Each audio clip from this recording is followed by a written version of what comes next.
89 ခုနှစ်တဘောရလာပြီ15ရက်2026ခုနှစ်ဘောရလာ15ရက်တနင်္ဂနွေနေ့ပညာဘုဗ္ဗိတက္ကသိုလ်Convocation ဘယ်နဲ့တပင်ကမ္မအတွင်ဆင်းကျမပြုလို့အပ်သည်သုဒ္ဓဓမ္မကဝေတိပိယပွဲရရှိသူများ၏အာစရိယပူဇာပင်္ဂလာကန္နာဩဝါဒတရား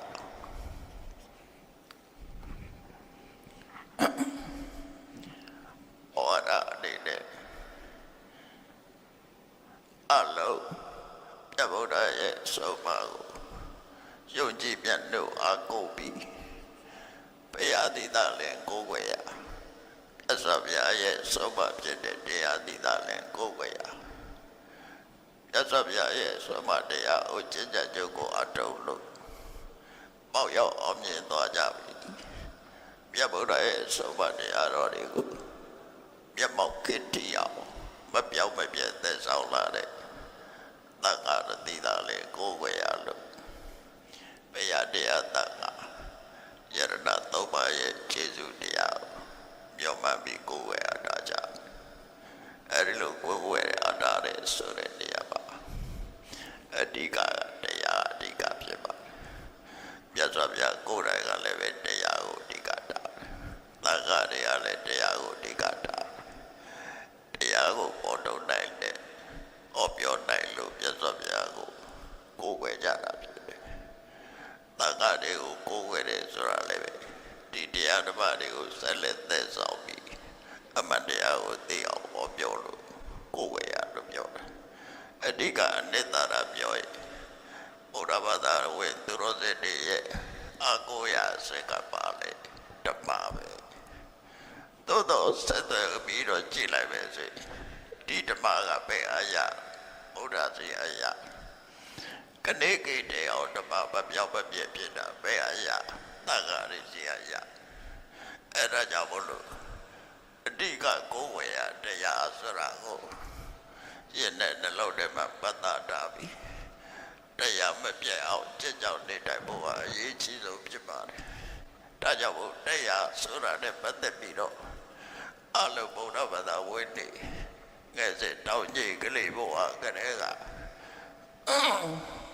သိနေကြတယ်38ပြပင်္ဂလာထဲမှာနံပါတ်1နေ့အစဗျာကအရေးတကြီးဟောခဲ့တာပင်္ဂလာ2ပါးရှိတယ်ပေါ့အသေဝနာသပါဠနာနံပါတ်1အရေးကြီးတော့ပဏိတနိသသေဝနာနံပါတ်1အရေးကြီးတော့ဒီနှစ်ခုကကြည့်လိုက်ပဲဆိုရင်တကူနဲ့တကူတူးသလိုလိုရှိတော့လည်းမတူဒီနှစ်ခုကဘဝရလာတဲ့အချိန်မှာအရေးတကြီးလိုက်လာရမယ်တရားပဲဖြစ်တယ်ဒီသုံးတာတဲ့ပဲပါဠိနဲ့ပဏိတပါဠိဆိုတာအသိဉာဏ်မရှိသူလို့အဓိပ္ပာယ်ရသို့တော့ပါဠိနံသူပိုက်တို့ကိုလို့ဆိုတဲ့အခါကျတော့ပမာလူမျိုးတွေသိနေတဲ့ပိုက်တဲ့လူကရွာထဲမှာပစိုးလည်းပဲရောက်ပြီးအရေးသေးစားတောက်စားဆဲနေတဲ့လူပါဠိလို့ထင်နေတာလူစိုးတွေကိုပါဠိလို့ထင်နေကြတယ်လွယ်မာနေပါဠိဆိုတာပစိုးရတဲ့အသိဉာဏ်မရှိတာအဓိကအသိဉာဏ်မရှိတဲ့ပုဂ္ဂိုလ်ပါဠိလို့ခေါ်တယ်အဲ့ဒီအသိဉာဏ်မရှိတဲ့ပုဂ္ဂိုလ်ကကောင်းတဲ့ပုဂ္ဂိုလ်လည်းဖြစ်နိုင်တယ်ဆိုးတဲ့ပုဂ္ဂိုလ်လည်းဖြစ်နိုင်တယ်မြတ်စွာဘုရားကအရေးတကြီးဘဝတကူရလာလို့ရှိရင်ပါဠိကိုမစိကတ်တဲ့နော်စိကတ်တဲ့ဆိုတာဆရာမတင်နဲ့ကိုယ်ဝေရအနေနဲ့မလုပ်နဲ့လို့ပြောတာပါဠိကိုဆရာမတင်နဲ့မစိကတ်တဲ့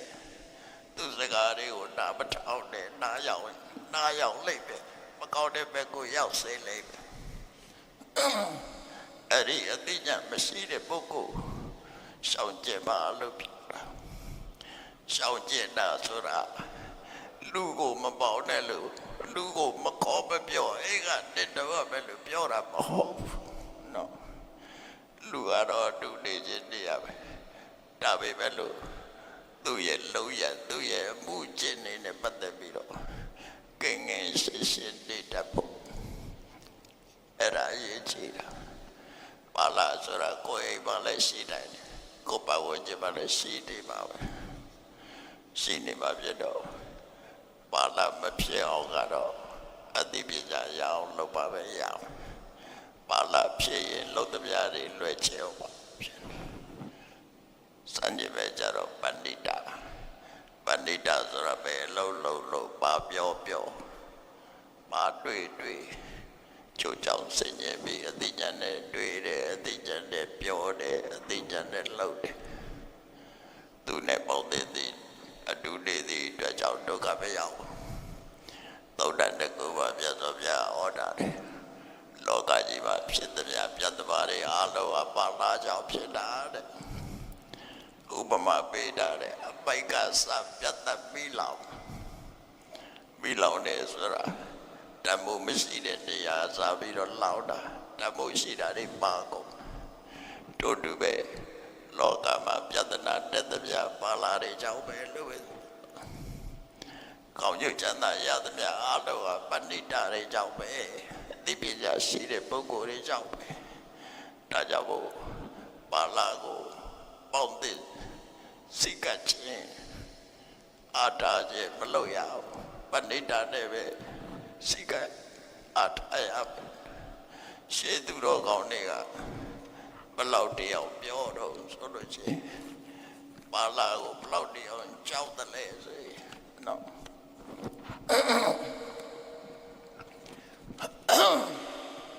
ပါလာကိုကြောက်တာဘလောက်တယောက်ကြောက်တယ်လေဘလောက်တယောက်ရှောင်တယ်လေဆိုပါလနပတိအသိဉာဏ်မရှိတဲ့လူနဲ့မတွေ့ပါရစေနဲ့မျက်နှာမမြင်ခြင်းဘူးနော်အတုနေကိုသာဝိကြည့်ပါလနပတိပါလာနဲ့မဆုံးမရစေနဲ့နာတုနေသူပြောတဲ့စကားလည်းမကြောက်ရစေနဲ့ကြားရင်လွယ်ပါအောင်ပါမဟုတ်တာတွေပြောပါဦးသူကမဟုတ်တာတွေလုံးမယ်မဟုတ်တာတွေပြောမယ်မရွေးနဲ့လုံးရတယ်နာစာပါဠိနာသံဝတိသူနဲ့လည်းပဲအတူမနေပြရစေနဲ့ပါဠိနလပသနပ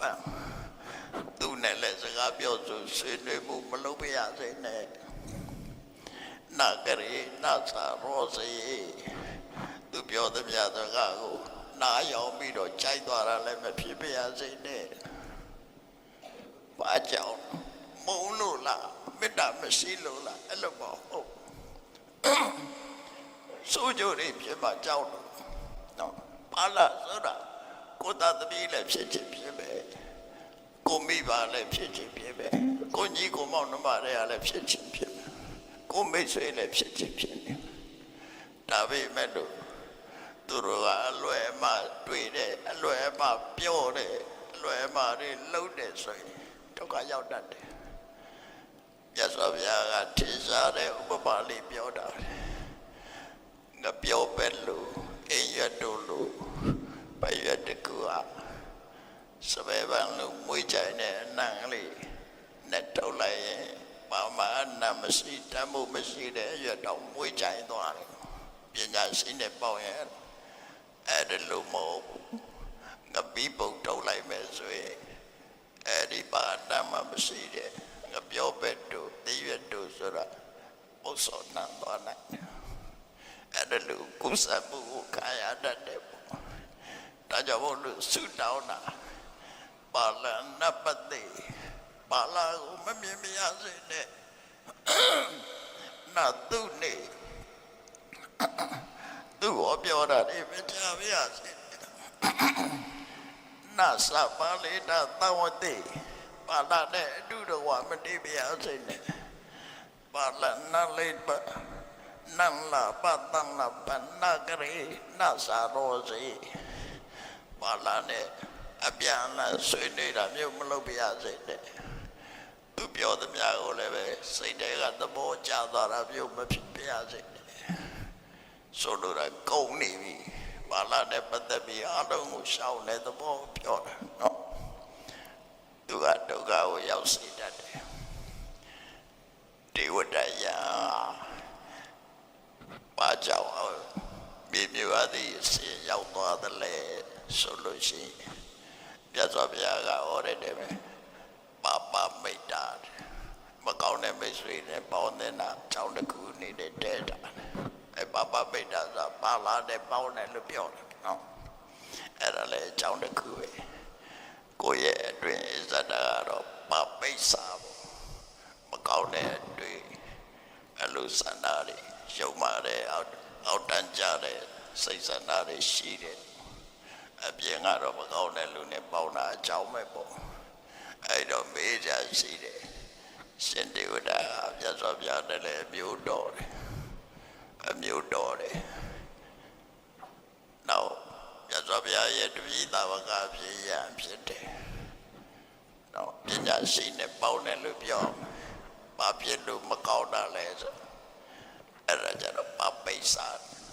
နောက်သူနဲ့ပေါင်းတဲ့ပုဂ္ဂိုလ်တွေကပပိတ္တာတွေသူအပေါင်းတဲ့နေရာမြောက်ပေးနေတာဘေးကနေပြီးတော့အဇာတတကလည်းမြောက်ပေးတယ်ကောကလိကာတို့ဘသူတို့ဆိုတာလည်းပဲမြောက်ပေးတယ်ဘေးကသူလည်းမြောက်ပေးတဲ့ပုဂ္ဂိုလ်တွေရှိတယ်ပေါ့နော်အဲ့ဒါကြောင့်ဘလို့ဘဝလောကပြည့်စည်သွားလို့ဆိုအဲ့တော့ဘုရားရဲ့တရားတော်တွေကနောက်ဘဝအတွက်ပြောတာမဟုတ်ဘူးအခုလက်ရှိဘဝအတွက်လိုက်တာဖို့ပြောတာအဲ့တော့ဘာလာနဲ့မပေါရဘူးဆိုရင်မလုပ်ရဘူးဆိုတာရေးပြောရပြီးရင်လုပ်ရမယ်ဆိုတာရှိရလောကမှာလမ်းနဲ့တွေ့ရှိတယ်လုပ်ရမယ်မလုပ်ရဘူးဆိုတာဟောရင်ပြောရမယ်လမ်းညွှန်တဲ့ပုဂ္ဂိုလ်မလုပ်ရဘူးဒါအရေးကြီးတယ်ပြီးရင်နောက်တစ်ခုပြောရပါလုပ်ရမယ်ဆိုတာပြောရမယ်ဒါလမ်းညွှန်တဲ့ပုဂ္ဂိုလ်တွေထုတ်တတ်စင်လားပါလာနဲ့မပေါင်းရဘူးဆိုရင်ဘယ်သူနဲ့ပေါင်းပန္တိတာနဲ့ပေါင်းလာအပိတ်နဲ့ဖွင့်နှစ်ခုရှိရတယ်ဥပဒေဆိုတာလည်းအဲ့တိုင်းပဲအပိတ်နဲ့ဖွင့်နှစ်ခုရှိရတယ်ပါမလုံးနဲ့ပါလုံးရှိရမယ်ပါမလုံးနဲ့တခုတည်းပိတ်လို့ရှိရင်ဘယ်တော့မှပေါအောင်ပြည့်မို့နော်မိဘတွေကလည်းသာသမီတွေကိုဆုံးပါတာဆုံးပါတဲ့အခါဘယ်မသွားနဲ့ပါမလုံးနဲ့ဒါတခုတည်းပဲပြောတယ်ဘယ်မသွားနဲ့သွားခြင်းဘယ်ကိုသွားတဲ့နေရာပြေးရမယ်ဘယ်သူနဲ့မပေါင်းနဲ့ဘယ်သူနဲ့ပေါင်းနှစ်ခုပြောရမှာအဲ့ဒါမှပြည့်စုံတာမြတ်စွာဘုရားကတကားတဲ့နှစ်ခုပြောတာပါလာနဲ့မပေါင်းနဲ့ပဏိတာနဲ့ပေါင်းအပိတ်နဲ့ဖွင့်မယ်နော်အဲ့ဒါရှင်းတွဲပြီးတော့တရားအဲ့တော့ပဏိတာနဲ့ဘာကြောင့်ပေါင်းခိုင်းတယ်လဲပဏိတာကိုတီရာလို့လည်းသုံးတယ်ပေါ့အဲ့တော့အဂိတိသဗ္ဗဆိုရင်တီရံပတ္တိသူတိတီရံတီရေနသအတဝတိတီရေနလပတ္တလပံတီရေနလပတ္တလပံတံကရေဒိသရောစီရှိပြတာရှိရတီရံပတ္တိသူ့ဘဝမှာအသိဉာဏ်ရှိတဲ့ပုဂ္ဂိုလ်နဲ့တွေ့ပြရပါစေအသိဉာဏ်ရှိတဲ့ပုဂ္ဂိုလ်မှာကောင်းတာကိုညွှန်ပြနိုင်တယ်အသိဉာဏ်ရှိတဲ့ပုဂ္ဂိုလ်နဲ့ပဲတွေ့ပြရစေအသိဉာဏ်ရှိတဲ့ပုဂ္ဂိုလ်ရဲ့ပြောစကားကိုပဲနားထောင်ပြရစေကြားပြရစေဒီရေနသာသဝတိအသိဉာဏ်ရှိတဲ့ပုဂ္ဂိုလ်နဲ့ပဲအတူနေပြရစေအတုနေုံနဲ့လည်းအကျိုးသက်ရောက်မှုရှိဘယ်ရွက်တရွက်မှာဆိုရပန်းလေးတုံးလိုက်လို့ရှိရင်အဲ့ဒီဘယ်ရွက်ကပြေးဝိသွားတယ်အဲ့ဒါလိုပဲသူတော်ကောင်းတဲ့ပညာရှိတဲ့ပေါင်းလိုက်ရရင်အနံကုဆက်သွားတယ်ကိုပါကောင်းတဲ့ယတန်ရဒါအနည်းဆုံးပြောပြတာဒီရေန နန္လာပတန်လာပတန်ကလေးတစ္ဆာရောစီဆွေတွေတိုင်းပြည်ရရှိလို့အပြန်လန်ဆွေတွေပဲဆိုရင်တကယ်သိဉာဏ်ရှိတဲ့ပုဂ္ဂိုလ်တွေပဲဆွေတွေချင်းလောကကြီးမှာတူပဲကောင်းရကောင်းကြောင်းဆွေတွေတဲ့အခါမှာအသိဉာဏ်ရှိတဲ့ပုဂ္ဂိုလ်နဲ့ဆွေတွေမှအကျိုးရလကောင်းတယ်အသိဉာဏ်မရှိတဲ့ပုဂ္ဂိုလ်နဲ့ဆွေတွေလို့ရှိရင်ရလကောင်းမထွက်နိုင်ဒါကြောင့်မို့အသိဉာဏ်ရှိတဲ့ပုဂ္ဂိုလ်နဲ့ပဲဆွေတွေပဲရစေပြီးတော့သူ့ရဲ့ဆွေတွေချက်ကိုလည်းပဲကြိုက်တဲ့ပြရစေလူဆိုတာမကောင်းတာပြောလေကြိုက်ချင်ကြိုက်သွားတာပြောလို့မရအောင်နော်မကောင်းတာပဲကြိုက်ချင်ကြိုက်သွားတာအဲ့တော့မကြိုက်မိအောင်ကြိုက်မိတာမဖြစ်အောင်သူမိုင်းနဲ့မဆွေးနွေးနဲ့ပညာရှိပါဆွေးနွေးအဲ့လိုဆုံးလို့တာပေါ့နော်အဲ့တော့ဘုရားရဲ့ဆုံးမတရားပါဒီနှစ်ခုနဲ့တည်းပဲဘဝမှာကြီးပွားတိုးတက်နိုင်ပါတယ်မင်္ဂလာပါဆိုတဲ့မြတ်မာတွေနှုတ်ဆက်နေကြတာဒီတိုင်လိုက်တာရဲ့တော့မင်္ဂလာနဲ့ပြည့်စုံပါဖြစ်တယ်လိုက်တာဖို့အများကြီးလို့ပါတယ်ဒါကြောင့်ဘုရားရဲ့ဆုံးမကိုကျင့်သုံးလိုက်တာတဲ့ပုဂ္ဂိုလ်တိုင်း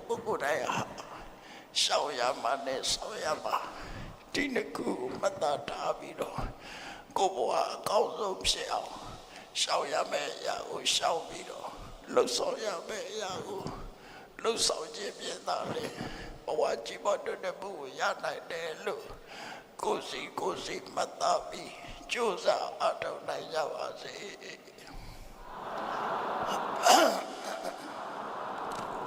။